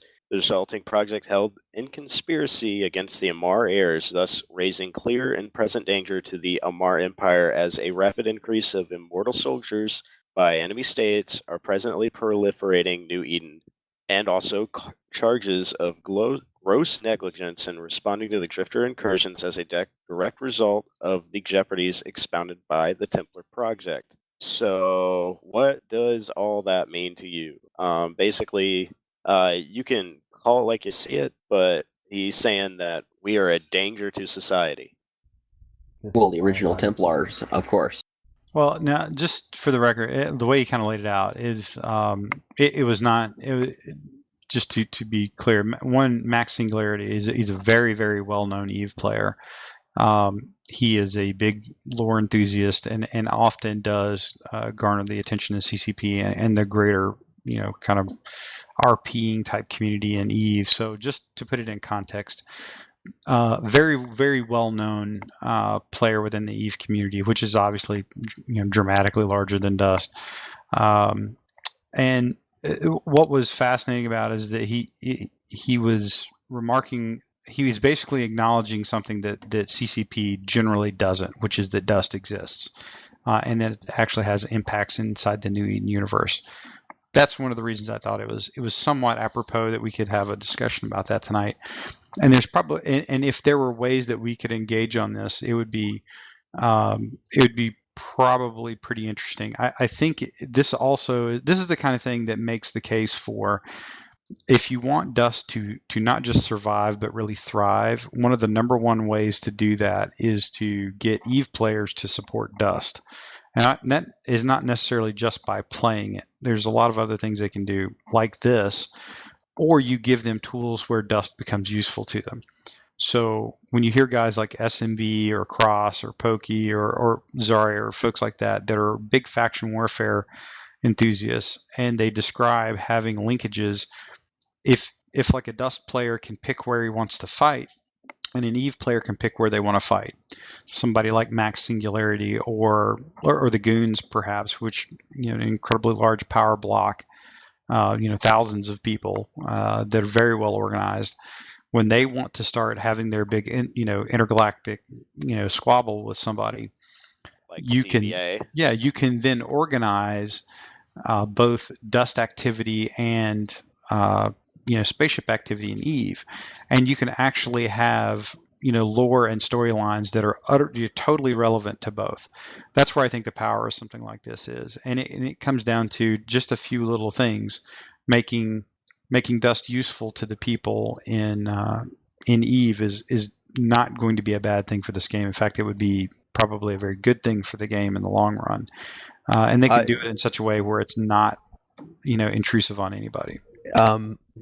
And I would love to see the Dust Eve link established, but how about how the Eve people can be useful to us? Because that relationship has got killed on the Dust side, I'd say pretty substantially. I think our only relationship was them dropping OBs for us, and the first thing that killed that was the introduction of those like 300 Warpoint war barges. We're so constantly spammed with that message that a war barge is available that we basically have all mentally tuned it out now. And then the second thing now is we've all got 8 and 16-man squads in faction or whatever, or PC. So we're dropping plenty of our own OBs now. So that relationship has been killed off. I don't know. We still regularly use Eve orbital support in our PC matches. So the problem is it being a unique event. It just isn't in play anymore. I don't think it's necessarily the matter of the NPC orbitals being a conflict. It's the matter of you don't get this sense that, when an Eve orbital is ready, it should be like epic. It should be like, Eve strike ready, that kind of thing. Or like when an Eve pilot connects, there should be like a voice saying like, Capsuleer is connected to the district. There should be some kind of, big like, oh, this is happening, hey guys, this is happening, rather than just a box appears and an additional line of blue text happens on the screen. And the other thing is, it's very much in the background. Yeah, and I mean the other thing is we have and the actual tangible link in Planetary Conquest, which is the in terms of benefiting Eve side, is the POS bonuses, which it's eminently going to demise with the structure upgrades. I have no doubt. So basically, the last remaining link beneficial link between Dust and Eve is going to be severed in the not too distant future. Yeah, and with that, we have to scrape and claw and find some way to do something to prevent that. Well, I'm sorry, go ahead. Now, with that, I've come forth with a couple of ideas that, we're more than ready to share, but on the same token, it needs a buy-in from the entire community so that at that point, when we've crossed that line, when we've, crossed the Rubicon in sort of a way, we got to strap in and hope to God that the Eve side will actually take a hold of this. And right now, they're very responsive to the lore, so much so that like everybody's boarding this lore track bandwagon because it gets you an audience with CCP up in Big Eve land. Yeah, lore is not such a big thing for us Dusties. Oh, I know, and it used to it can be Yeah. it can be a pain in the butt too. It really can, like making sure you mind all your P's and Q's on what you're supposed to know and what you're not supposed to know. It can be kind of cumbersome at times and actually kind of turn a lot of people off. And I understand that completely. But as the community on that side is driving up, we follow in on their bandwagon. What would happen?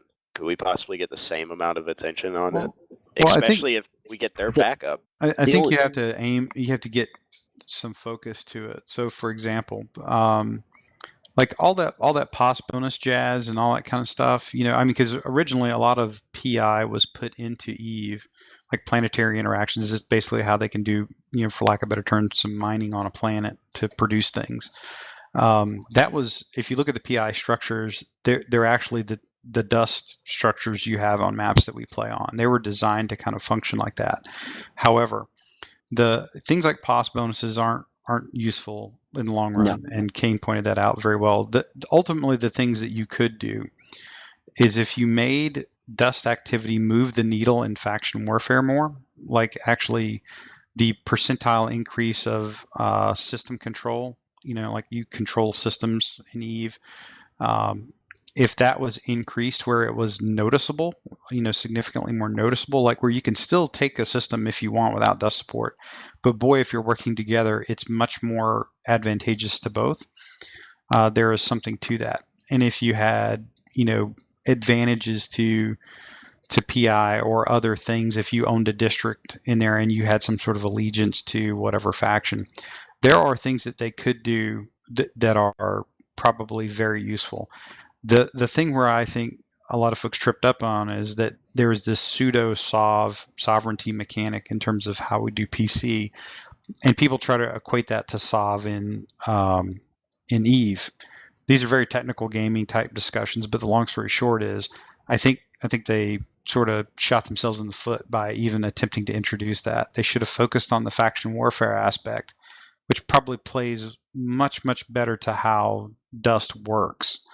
And then you could develop some very low-hanging fruit type tools, shared chat comms, the ability to, and number one, the ability to pick where you're going to fight.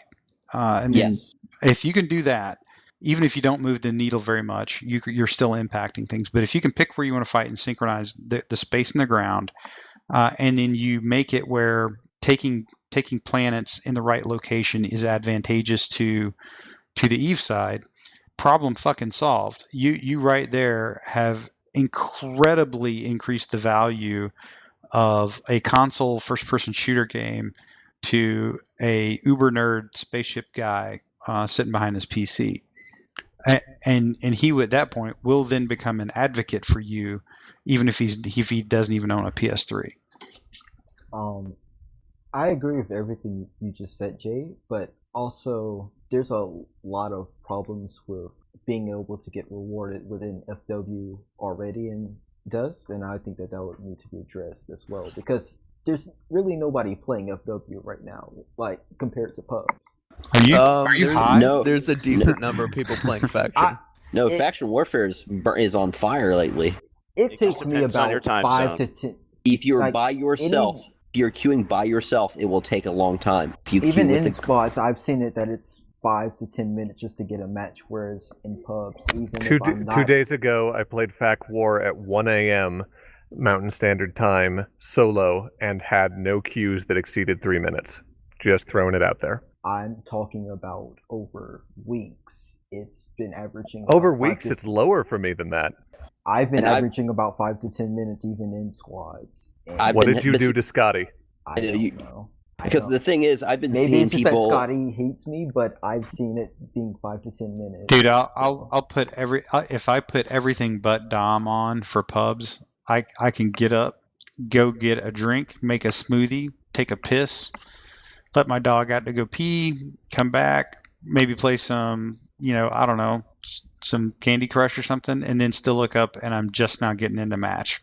Yeah, that's interesting because it only takes me about 30 seconds to get a pub match. Are you taking Dom out of the rotation? Because if you want to play a pub, Yes. if you just put in Dom, I'm you'll just get in a no. heartbeat. I play skirmish only. And by the way, and I know Soraya hates domination, but It's a terrible game mode. But boy, everybody's playing it for some reason, huh? I think there's actually there's got to be some sort of flaw in the queuing code or something that creates it more often than it should. And pigs will fly right now, but I agree with Soraya that Dom is a terrible thing. Yeah, Dom is pretty bad. Is it as bad as Acquisition? No, I think Acquisition is a little bit better, but it's close in my opinion. I think Acquisition is basically a far superior version of Domination. It's just the point that nobody plays. Really. So because there's something glitched that seems to create lots of DOMs. Or people just aren't selecting Acquisition because they don't like it. Well, I mean, statistically speaking, more than likely, I've asked for this information like 4 or 5 times. I would like to know not what is the percentage of matches being spun up, but what is the percentage, like how are people queuing for matches? Because by default, when you queue for matches, you get all match types. And I'm willing to guess that most of the things that are being queued for are all at once. So the question is why is it so hugely in favor of Dom if more than likely people are queuing for multiple game modes at a time? I think it's a positive feedback loop. It's queuing faster, so there's more matches. Because there's more matches, it's going to queue faster. And that definitely could be, but we've got to have, we've got to know how are people queuing as opposed to how are matches appearing, and we can't deal with that, if we don't have those numbers. Right. I actually made a post on this the other day. It's like, can CCP actually give us an idea on what's actually being queued strong so that we as a community can kind of get together and figure out, hey, how am I going to get my matches quicker? The danger, the problem is, and you guys kind of touched on it, the danger if CCP says anything like that is that everybody will instantly play that game mode and none else. That is true. You're going to wind up killing other ones, and I know it's kind of a little bit of a risky thing to say, but just to kind of like give us some trend analysis in the long run, I'd kind of like to see that over, the course of like the years and everything. I think that'd be pretty cool to look at. Regardless, if you guys don't mind, could we get back to talking about this lore stuff? Yeah, we can do that. Can I just take a second to go ahead? Does anyone remember the last time they created like their Dust character and we had to pick bloodlines? Yes. Yeah. Okay, you guys remember the freaking barge back in the day, the PlayStation Home barge, and it had videos for each faction? That was so cool. Oh yeah. Now, why the heck did we not get those videos so we could play them before we pick a bloodline in Dust? I'll never understand because it doesn't matter though, because Dusties don't care about lore. The only time Dusties talk about lore is if maybe they might RP being a Mar for a second. Oh, stupid slaves, and then that's it. That's the only role RP has. I mean, there are some very passionate faction warfare players out there that will be die hard for their faction in terms of role playing it as well. I want to talk about feedback loop. I've seen loyal people very loyal to their factions. I haven't seen anyone RPing them. But there's no lore presented.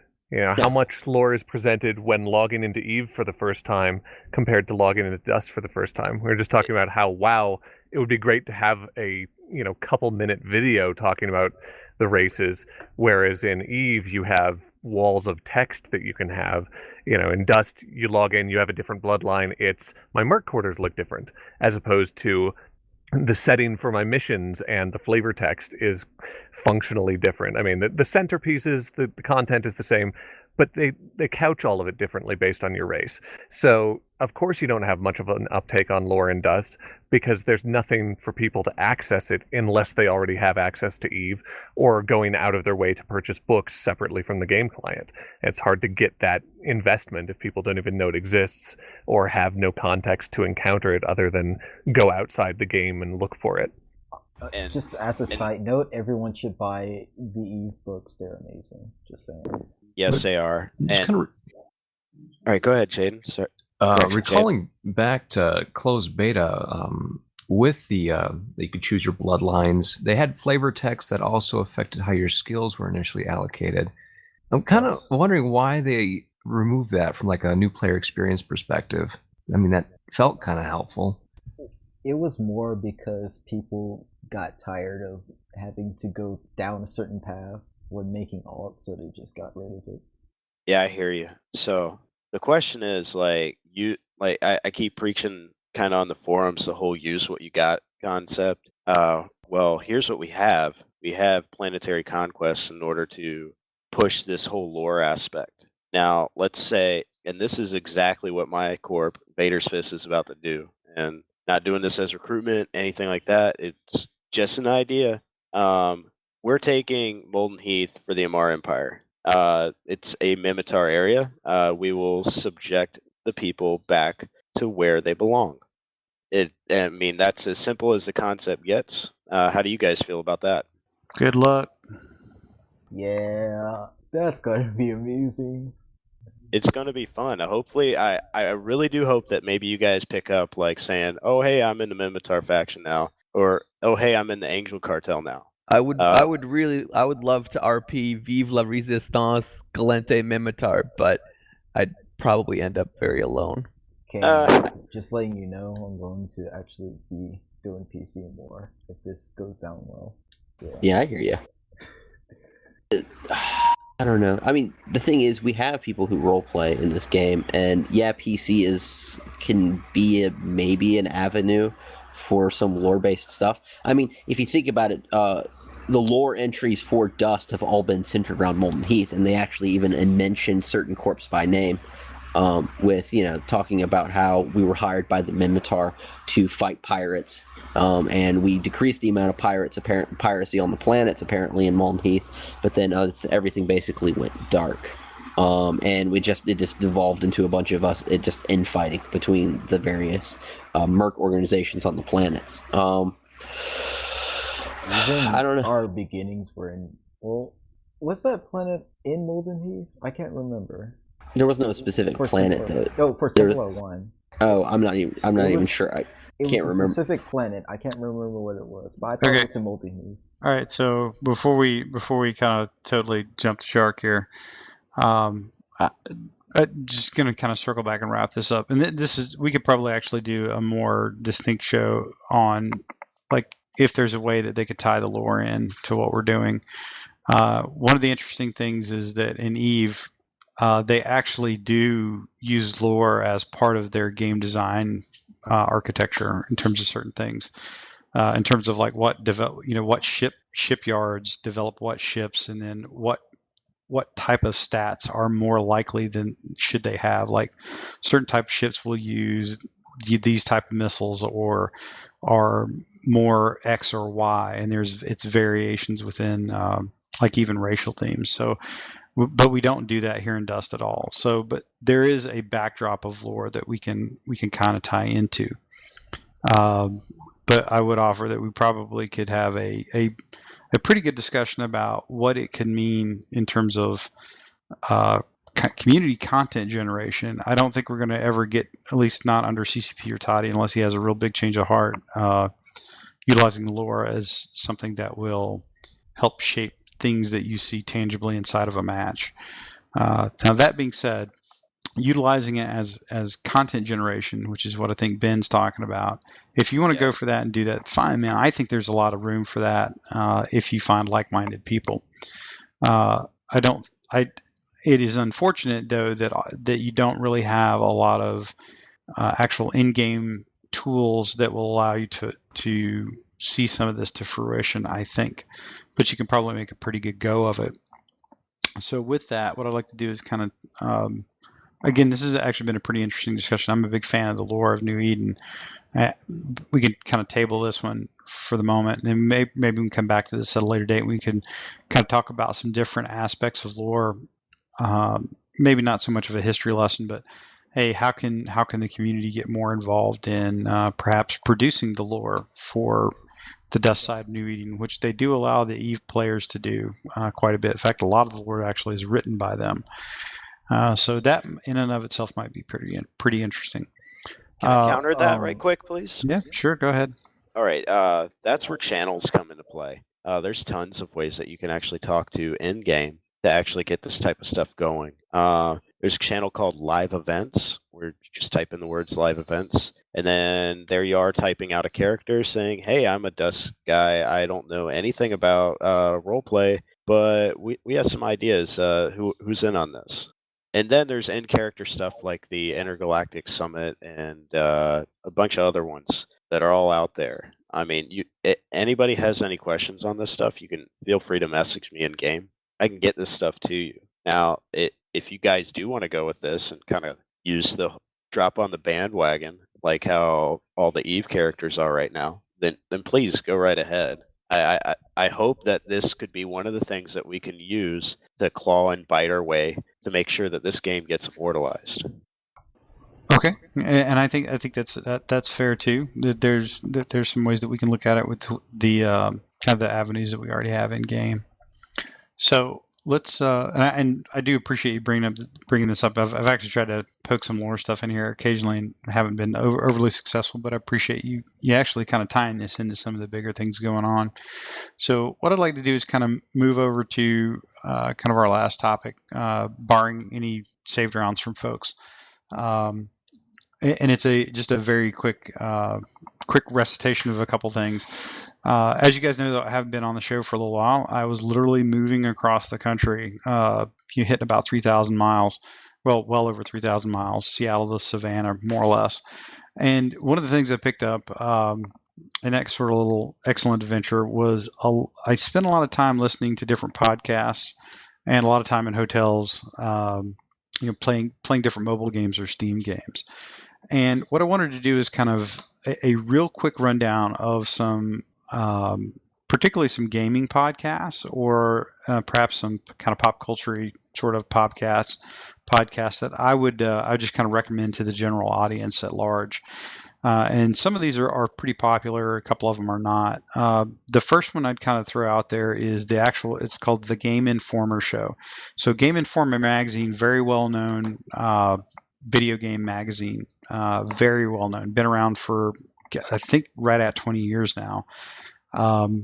They run an absolutely fantastic podcast, and you can look it up on iTunes under the Game Informer Show. It is very much like an issue of these are basically professional journalists that happen to cover video games. Really, really good. And they kind of break their podcast up into kind of two parts. The first part is usually about an hour or so, and that's where they talk about like reviews and previews of games and like things like E3 and their impressions of different games. They had some absolutely great episodes talking in depth about Oculus Rift and some of the different things going on in the VR world, and a lot of the different games that we all talk about either on show or in match or on Skype or whatever. Things, very in-depth Comic-Con and E3 layouts. Really, really good discussion. But the second half of the show, which is usually about 45 minutes to an hour, is what I often found more interesting. And they have a developer on from random studio or, a longtime veteran in the industry or whatever. And they go into very, very in-depth discussions about what they're working on, and often what they used to work on, because they're all under the infamous NDA, much like we are, or we will really CCP/CPM is, where there's things about their ongoing game that they don't talk about. So when they're talking about, like, if you got a guy coming on from, Biomassed Studios or whatever, he comes on and he will obviously talk about the project he's working on, but what they really want to talk to him about often, which gives you insights into what they're working on, is what they used to do. So for example, they had one of the lead designers and sort of the kind of one of the brainchild guys behind Halo, and he talked about creating a first-person shooter and trying to create a different kind of first-person shooter. And it was about an hour-long discussion that gave you a lot of the history. And he had been involved in, I think, four of the Halo shows, or four of the Halo, games. Excuse me.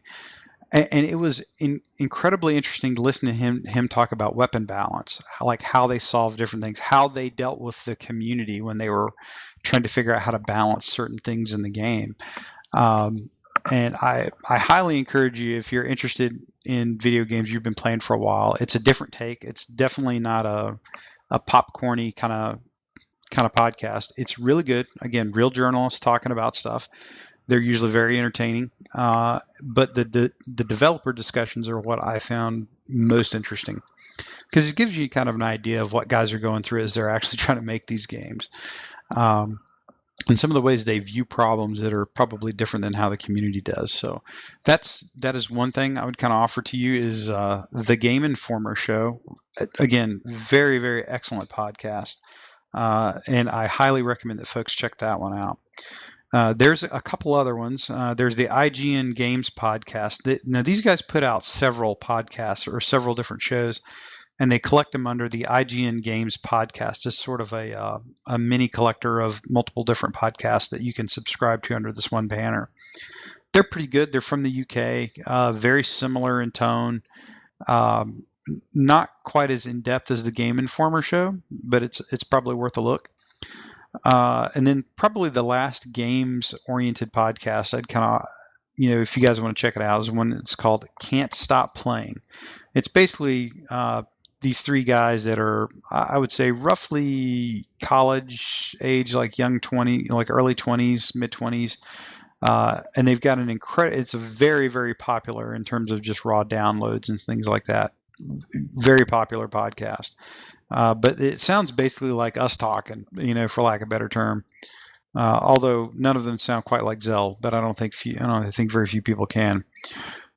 So again, highly recommend IGN Games podcast and Can't Stop Playing. Two different takes on things. They're pretty cool if you want to take another look. But again, Best in Show, the Game Informer show.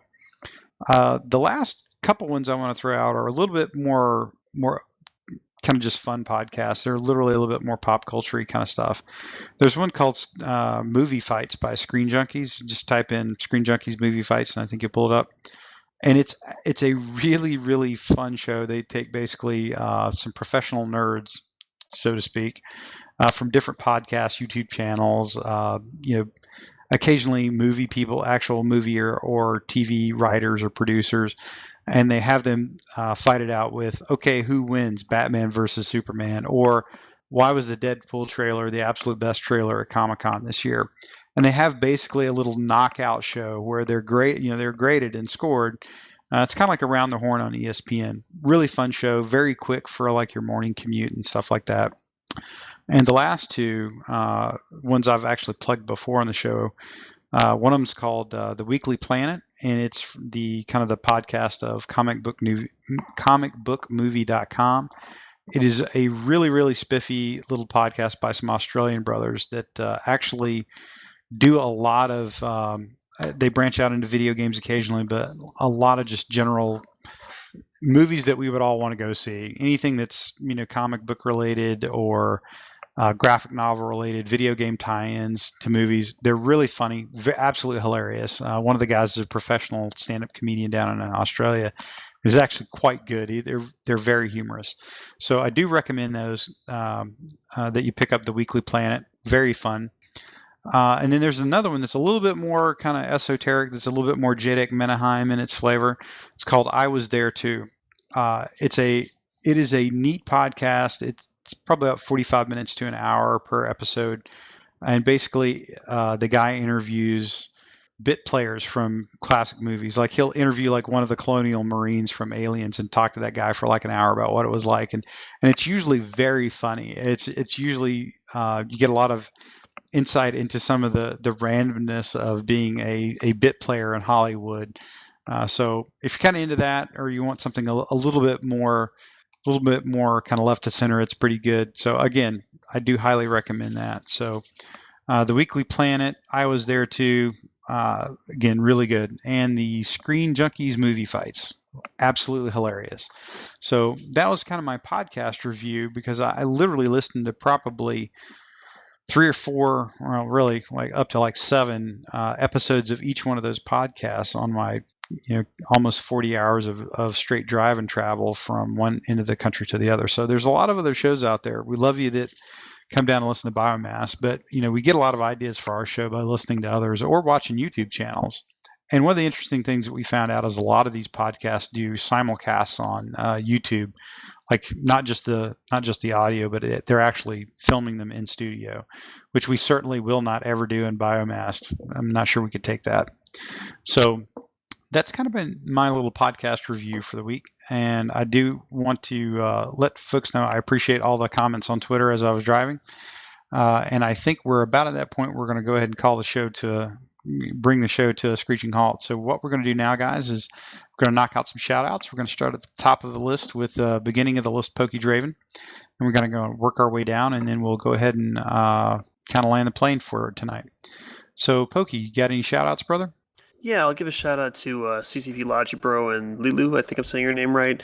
I know they're kind of understaffed, and we're kind of borrowing her from Eve to get this election pushed through. So it's been a little rough road, but shout out to them for actually making it happen, because I know it's been tough. So thanks, guys.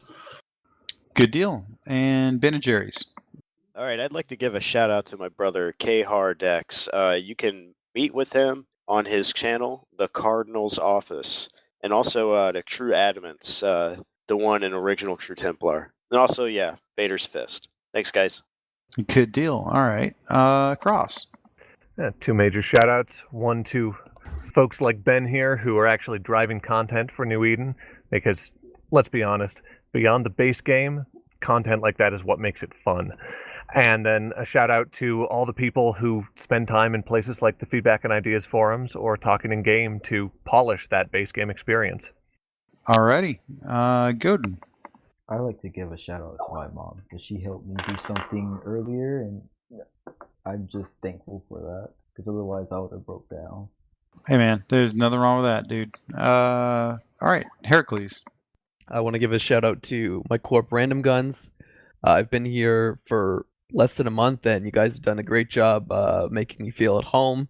And you've generally just been a pleasure to play with. Also, I want to give a big shout out to everyone who was in the Commando party last week. You stuck it out until I had my Snickers, and thanks for showing up. All right, good deal. Let's see, Jadek. I'd like to give a shout out to the Sandbox of Dust. We're figuring out ways to make money off selling corporations loaded with command points. Okay. Well, that could be pretty interesting. Let's see, Kain Spero.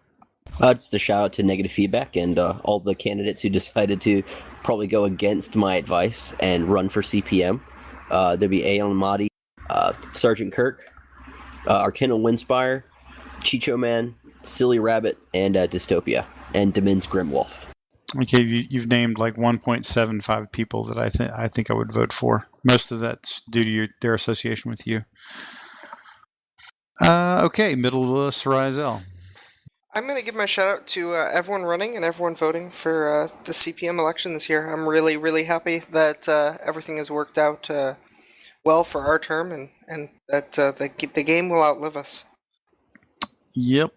Okay. Well, this is Jaysyn Larison, and I don't have a whole lot of shout outs right now.